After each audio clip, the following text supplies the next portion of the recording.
Halo semuanya, selamat datang kembali di channel FT Share. Di video kali ini kita bakalan membahas teknologi jadul yang masih tergolong canggih hingga hari ini. Pasti dari pernyataan kita teman-teman banyak yang bingung kenapa kita bilang teknologi jadul tapi canggih. Sebelum masuk ke inti pembahasannya, perkenalkan ini adalah teknologi dual clutch atau biasa juga disebut dengan twin clutch transmission. Walaupun mungkin untuk teman-teman yang masih awam banyak yang baru dengar dengan teknologi yang satu ini, kenyataannya teknologi ini tuh udah berumur cukup tua. Karena konsepnya sendiri telah terlahir sejak tahun 1939 oleh engineers yang bernama Adolf Keggris. Sorry, bukan yang ini, tapi yang satu ini.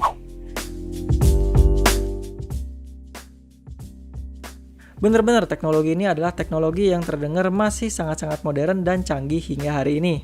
Padahal umurnya sendiri 2 dekade lagi malah kurang, itu pas di 1 abad. Namun sayangnya karena beberapa alasan teknologi ini sendiri menurut kita bisa dikatakan telat berkembang. Alasan yang pertama mulai dari sang penemu yang kekurangan dana, keterbatasan teknologi elektronik pada zamannya, dan juga penggunaan part yang saat itu masih jauh lebih kompleks dibandingkan dengan sistem clutch umum yang membuatnya kurang dilirik, dan ditambah juga dengan beberapa problem kecil lainnya. Dimana dengan problem-problem tersebut, teknologi ini pun akhirnya baru bisa diterapkan di kendaraan roda 2 70 tahun kemudian setelah penemuannya. Tepatnya di tahun 2009 yang dimana Honda memberanikan diri mengawali teknologi ini di motor sport touringnya yang berseri VRF 1200F. Lalu dilanjut lagi dengan penerus lainnya seperti Goldwing sang motor Sultan, The Rebel 1100, dan terakhir di NC 750X. Yang dimana motor-motor ini juga secara mayoritas adalah motor sport touring juga. Dan apa alasannya? Transmisi ini nggak dipasang di super atau hyperbike. Nanti kita bakalan jelasin secara detail untuk alasannya.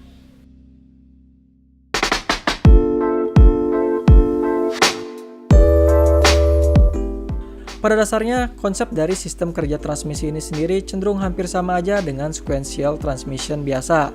Untuk teman-teman yang butuh penjelasan lebih jauh tentang sequential transmission, bisa lihat video kita yang satu ini. Nah, balik lagi ke inti pembahasan.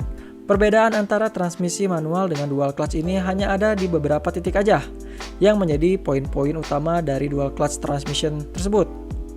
Mulai dari penggunaan dual set multi clutch, di mana masing-masing set ini akan bekerja secara bergantian dan juga include dengan mangkuk couplingnya tentunya. Selanjutnya ada shaft yang memiliki selongsong atau lubang di tengahnya untuk jalur shaft yang lainnya. Penggunaan dua solenoid yang mengatur kedua clutch sebagai pengganti pedal gas. Dilanjut lagi dengan posisi gear yang dikelompokkan berdasarkan rasio gigi ganjil dan juga gigi genap.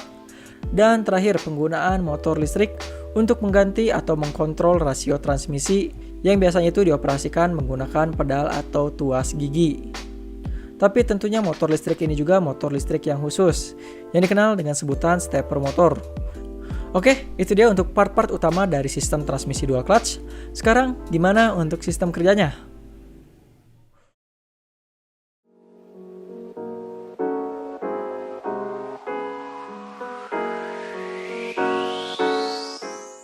Untuk cara kerjanya seperti biasa, dimulai dengan kondisi mesin hidup. Di posisi ini, transmisi mulai bekerja dengan mode netral.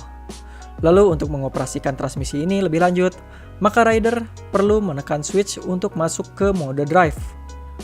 Sistem kerjanya saat switch ini ditekan, maka ECU akan mengirimkan perintah kepada stepper motor untuk memposisikan transmisi agar bersiap dengan gear 1. Di kondisi ini, kedua clutch yang kiri dan juga kanan masih pada posisi lost tuh, jadi belum saling mencengkram. Lalu bersamaan dengan rider memutar pedal gas, ECU pun akan mengirim sinyal kepada solenoid 1 agar mengirimkan oli bertekanan ke clutch 1 yang mengendalikan putaran pada rasio gear ganjil terlebih dahulu, tepatnya gear 1 yang tadi udah dipersiapkan. Dan dengan seiring bertambahnya tekanan tadi, gear ganjil pun atau tepatnya gigi 1 tadi mulai bekerja. Setelah itu, seiring bertambahnya RPM dan kecepatan motor, maka ECU akan mengirimkan lagi sinyal kepada seluruh perangkat transmisi yang kita sebutin tadi, solenoid, dan juga perangkat gearbox lainnya. Yang dimana perangkat ini akan memposisikan gigi genap agar mempersiapkan gigi 2-nya. Jadi dari sini kita bisa lihat nih, kalau perpindahan transmisi dual clutch ini terjadi secara bergantian. Tepatnya sebelum gigi ganjil tadi, gigi 1 itu dilepas. Dan ketika RPM mesin dan kecepatannya sudah dalam kondisi ideal, maka clutch 2 akan mulai bekerja. Dan berbarengan dengan itu, clutch 1 mulai mengurangi cengkeramannya. Dan lanjut mempersiapkan gigi ganjil berikutnya, yaitu gigi 3. Begitu juga dengan sistem kerja perpindahan gear 3, 4, 5, dan juga 6. Semuanya bekerja dengan cara yang sama, yang dimana dengan konsep mesin yang seperti ini, transisi perpindahan gigi itu hampir terjadi secara seamless. Bahkan kalau perpindahan transisinya nggak terlalu kita perhatikan, pasti kita cenderung nggak merasakan adanya perpindahan rasio gigi tadi atau perpindahan transmisi.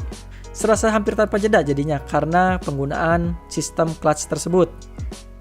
Oke, itu dia cara kerja dari dual clutch transmission. Jadi kalau ditanya dual clutch ini matic apa manual?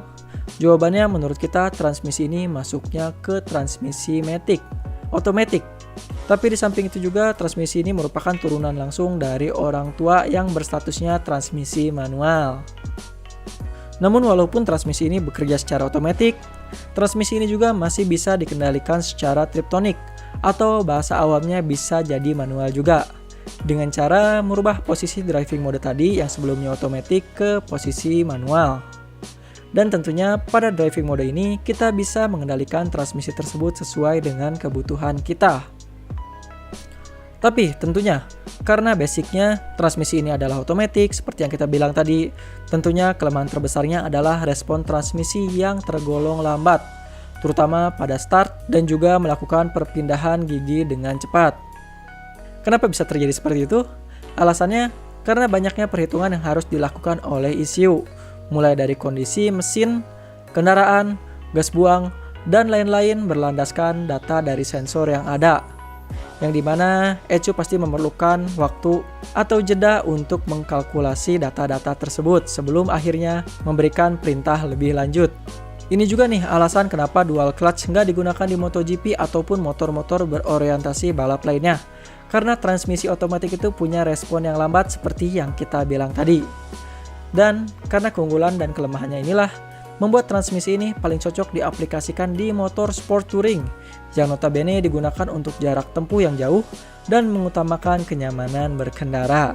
Mengingat sistem transmisinya yang memiliki transisi perpindahan rasio gear yang halus tadi. Oke, itu dia informasi yang bisa kita berikan mengenai dual clutch transmission. Seperti biasa, jangan lupa taruh kritik, saran, dan juga pertanyaan teman-teman semua di kolom komentar di bawah. Saya Muhammad Karim undur diri, see you in the next video, and thanks for watching.